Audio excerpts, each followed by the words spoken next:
In our initial interactions with others, there are ways to sense whether the other person likes us. For this initial attraction, nonverbal cues are more prominent. It is unusual to verbally and explicitly say, "I like you," when interact with the people whom we met for the first time or only for a few times.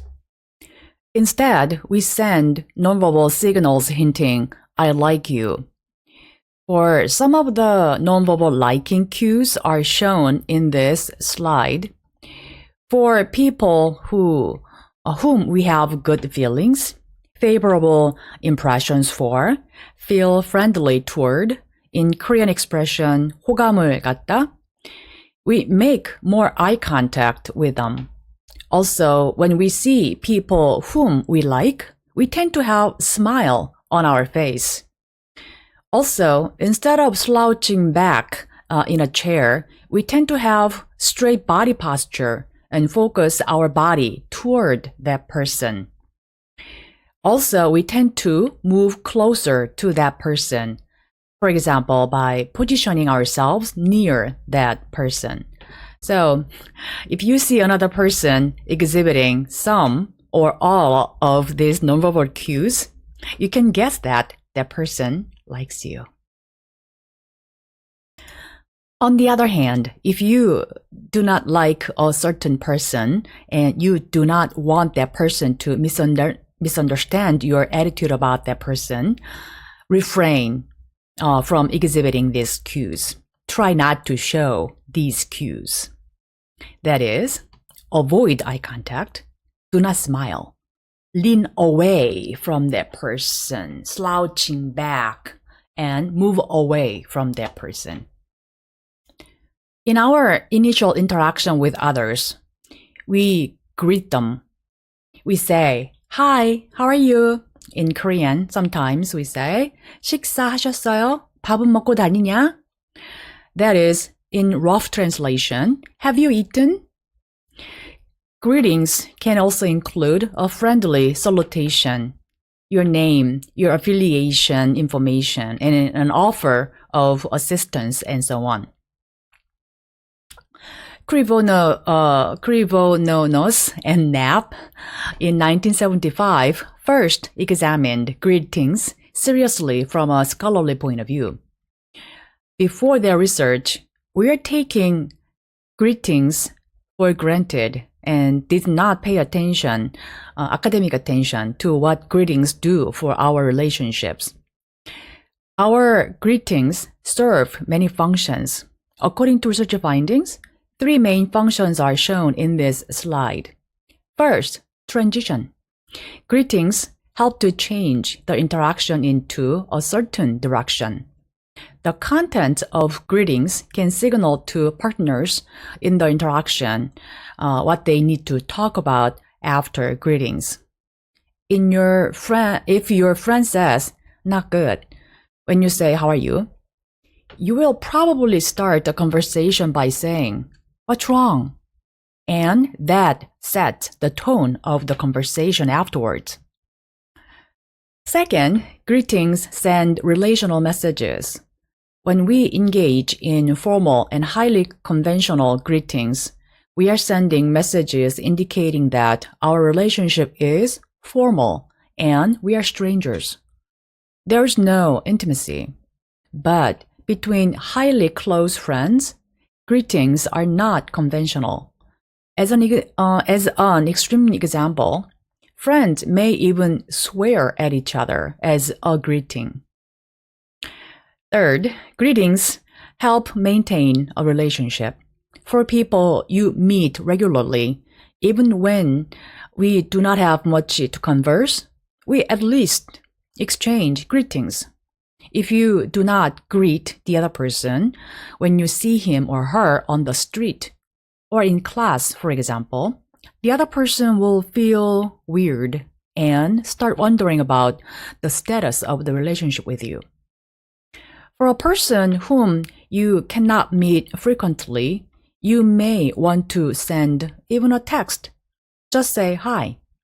You just send greetings electronically, asking simple and typical questions to make sure the other person is doing okay. That is, your relationship with that person is okay. Now let's look at a typical sequence of greetings. A typical greeting sequence include making eye contact and mutual gaze. That is, we look at each other and make sure we see each other. Then we acknowledge each other's presence by nodding our head slightly, or smile, or raising our hand. Then we exchange verbal messages such as hi, hello. Then we start asking questions which do not have much substantial meaning. When we initiate our interaction and start greeting sequence, how are you? Is not a serious question. As we grow up and learn social norms and customs, we learn that in greetings, when the other person asks, how are you? We do not answer seriously. We simply say, okay, I'm fine, and so on. Phatic communication can be one type of small talk. We use conventional messages to establish rapport and to break the ice or to end a relationship. You might hug, kiss, shake hands, bow, smile, make eye contact, and face one another. Some people touch shoulder when saying hi. We exchange pleasantries by using cliches. Cliches are overused expressions that have lost their original content meanings and have taken on new relational messages. We expect phatic communication at the beginning and also at the end of every conversation, regardless of our feelings about the person. Examples include, hello, how are you? I'm fine. At a grocery store in the US, a clerk will say, hi, paper or plastic? When you leave a store, a service person will say, thanks for coming, have a nice day. When you call a customer's service number, some years ago in Korea, this phatic phrase was popular. Hi customer, we love you. In Korean, 고객님 사랑합니다.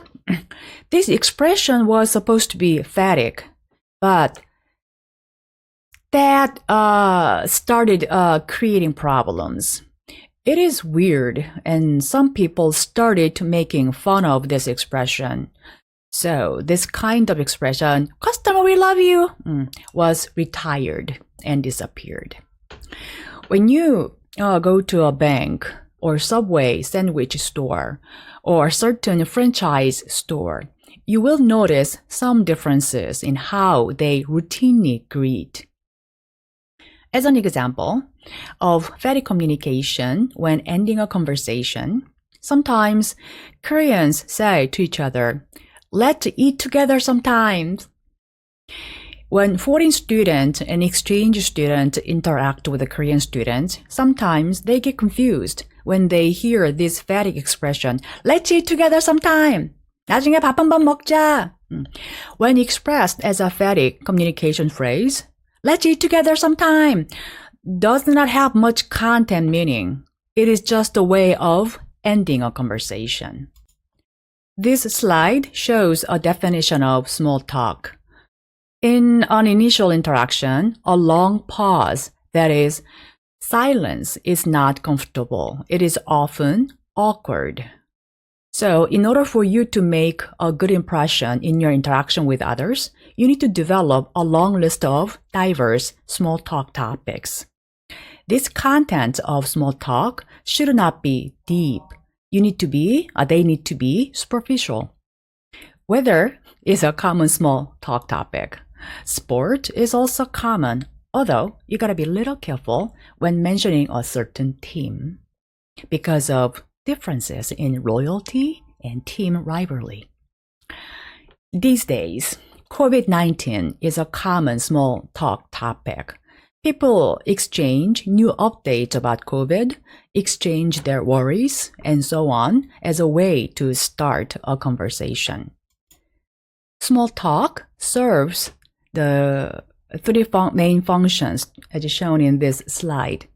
First, smooth small talk can help us to feel welcome and a part of this developing relationship. Content of small talk can signal to the other person, you are one of us. Or awkward small talk can signal, you are not one of us. Inclusion needs are about a sense of belonging. By bringing up a topic that both parties know and can talk about easily, both parties feel we're together in this conversation and in this relationship. Yesterday, I started a small talk with someone with a KU undergraduate degree. My undergraduate degree is not from Korea University, and I didn't know much about KU cheering squad, 응원단. But recently, I saw a few clips about KU cheering squad performance. Quite impressive. So when I started conversing with those people with a KU undergraduate degree, I brought up the awesome performance of KU cheering squad. I even said, KU cheering squad is much better than Yonsei one. My conversation partners lightened up immediately and didn't shut up about KU cheering and their experiences cheering for KU sports team and all. My conversation partners recommended to me that when COVID-19 is over, at KU versus Yonsei sports game, I should get a seat, which is reserved for KU professors. So, although I'm not a KU alum, as a KU professor, I was able to bring up a topic that satisfies inclusion needs of both parties. Second function, small talk can help us to figure out who can be my friend or not. When small talk goes smooth, we develop favorable impressions and good feelings. And then we can sense a possibility of developing friendly relationship. Third,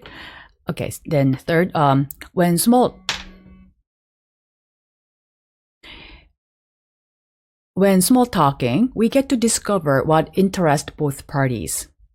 What kind of topics make both parties to talk more and enjoy the conversation? If two people find a lot of similar interest, that is, integrating topics, the relationship can progress further. Topic progression in the context of small talk pertains to how conversation changes.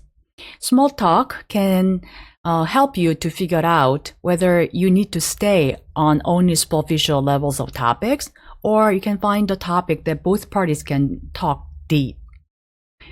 I'm discussing greetings, small talk, because I want many of you to make good impressions in your initial interactions with various interviewers, in your first day at internship, with your future supervisors and coworkers, and so on. Do you want to come off as a weird person, or forgettable person, or memorable person?